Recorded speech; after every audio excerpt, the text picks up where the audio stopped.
Bem, vamos lá então, gente. Estão preparados? Tudo certo? O Darley falou que não. A primeira pergunta, então, é para o Darley. Ah, legal. É dele mesmo. Muito boa essa pergunta. Qual a importância... Aliás, é boa. Qual a importância de se posicionar em certos lados, como calvinista ou arminiano? Fala aí, Darley. Acho que a importância de se posicionar nisso aí é zero, né? Você não precisa se posicionar Concordo. defendendo uma corrente teológica, eu acho, na minha visão. Acho que não. Porque acho que a gente tem que defender o evangelho acima de tudo, né? É claro que quando você vai estudar mais a fundo, e é aconselhável que você faça isso, porque quando você vai passar o conhecimento disso para alguém, você tem que ter alguma coisa, né, de bagagem. Só que você ficar se prendendo a essas teorias assim, você vai acabar vendo que muita coisa, você vê teoria que uma contradiz a outra, como é o caso do calvinismo e do arminianismo, né? Você vai ver que as pessoas entram em muito debate por causa disso hoje em dia. Até porque a gente vê, tipo, principalmente na internet, né? A gente vê que os dois lados são muito ativos. Aí você tem essa discussão totalmente desnecessária. Então, tipo, que em vez de a gente estar se preocupando em propagar o evangelho, a gente fica se preocupando em debater isso, que eu acho que é desnecessário. Então, a importância de você escolher um lado é nenhuma. Você não precisa de escolher um lado. Exatamente. Você Você tem que estar pode do não lado- ser nem calvinista nem Nem- arminiano. Exato. E ok, você vai para o céu do mesmo jeito. Eu não sei nem o que é isso. Eu vi, confesso eu que falei, quando eu vi as perguntas, eu fiquei assim, nossa, por que mandaram essa pergunta aqui? Eu vi, Meu Deus. Eu fiquei assim. Aí pedi uma explicação, entendi mais ou menos o que era cada uma das coisas, mas não entendi a importância também. relevância nenhuma. Não é que não são importantes, mas essa é o que o Darley falou. Você fazer questão de ser uma coisa ou outra não vai fazer diferença. Jesus é mais importante, Até porque a né? gente conhece tantas pessoas aí que não têm muitas vezes o nível de conhecimento profundo, teológico, e são cristãos exemplares, né, gente? Então, vamos lá, próxima pergunta. Como equilibrar o tempo para ter sucesso na vida pessoal e ministerial? Fala aí, Samila. Ai, gente. Eu acredito que é uma questão de prioridades. Porque, por exemplo, eu trabalho, eu faço faculdade, mas eu gosto de estar sempre aqui. Por quê? Porque servir a Deus, participar de uma rede, participar de um ministério é prioridade na minha vida, porque eu entendo que é um trabalho para Ele. Então, se eu não faço as coisas para Ele, Ele também não vai fazer as coisas, né, fluírem na minha vida. Não porque é uma questão de dar para poder receber, mas é por causa do coração. Se o meu coração não estiver centrado nas coisas de Deus, onde Ele vai estar? Não é? E como que as coisas em que meu coração está vão fluir sem Deus? Então, eu arranjo tempo, né? Eu me viro. Dormir para quê? Mesmo assim, eu durmo bastante, né? Durmo bem, graças a Deus, mas eu dou prioridade às coisas do Senhor. Então, a gente consegue organizar dessa forma. Às vezes dá ruim, mas depois dá certo. Né? Esses Acontece. detalhes, assim, na faculdade. Dá certo, é só ter equilíbrio, né? Próxima pergunta. Quando começou esse amor e desejo de cuidar ou pastorear jovens? Acho que essa pergunta é mais para a gente da liderança, né? Não sabemos, né, gente? É uma coisa sem explicação. Deus elege e vai. Começa a nascer. É isso, é uma coisa que vem de dentro, é chamado, né, gente? Vamos lá, próxima pergunta. Qual é a postura adequada que um... eu gostei dessa aqui, eu quero responder essa. É difícil lidar com jovens e adolescentes? Não, é difícil lidar com adulto chorão. Mas com jovem e adolescente é fácil demais, gente, adoro. Tá? Ó, gente. Próxima pergunta. Qual é a postura adequada que um cristão deve manter nas redes sociais? Longe, brincadeira.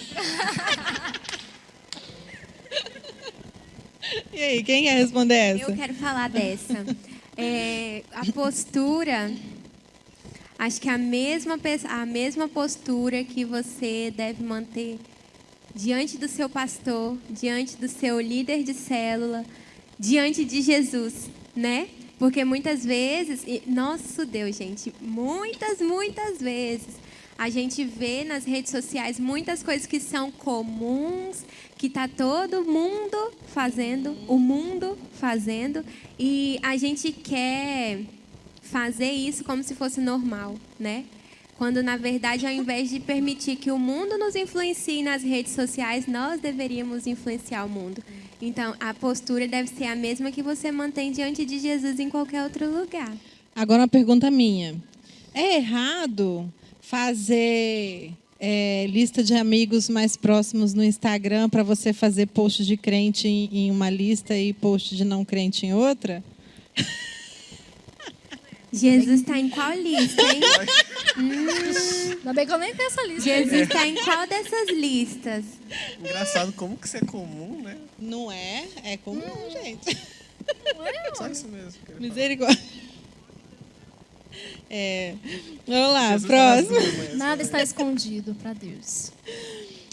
Como conciliar toda a nossa rotina com o ministério dando sempre o melhor? Gente. É engraçado porque, assim, o adolescente, se precisar ficar até 3 horas da manhã na igreja, muitas vezes não é problema, né? Aí, conforme vai amadurecendo, começa a trabalhar, fazer faculdade, aí já começa a ficar mais difícil, né? Como conciliar? Agora você imagina, aí casa, tem marido, filho, e emprego.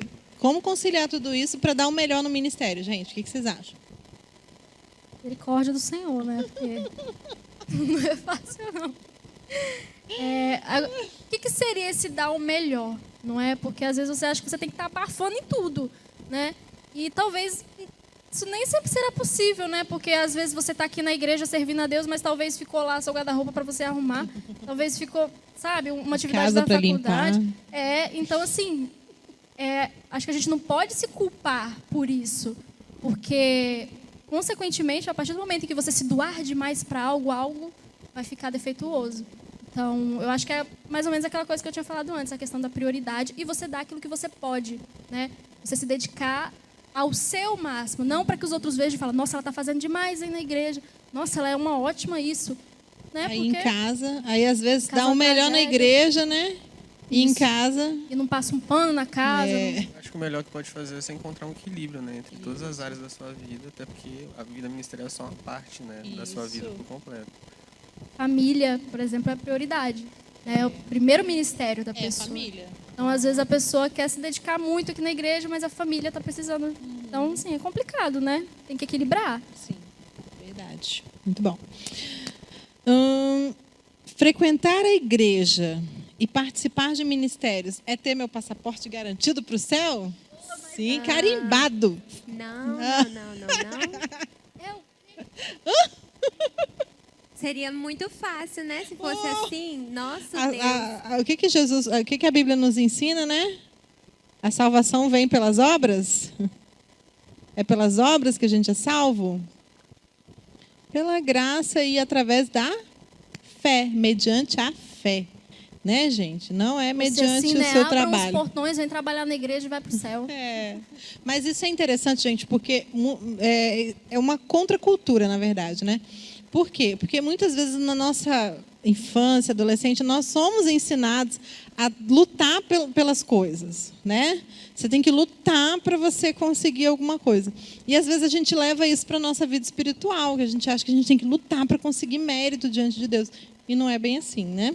E acontece também, né, às vezes, com esse tipo de pensamento, uma única pessoa está em 50 ministérios na igreja e não ora. Exatamente. Né? O seu trabalho aqui na igreja para Jesus não é mais importante do que o seu próprio relacionamento com Jesus. E é isso que vai definir a sua salvação ou não. Não é o trabalho, não é aquilo que você faz. Sim.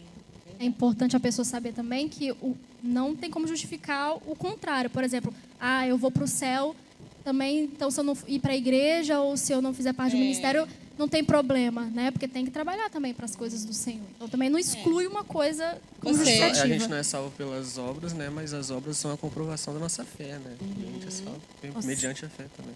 Isso aí. Arrasou. Isso aí.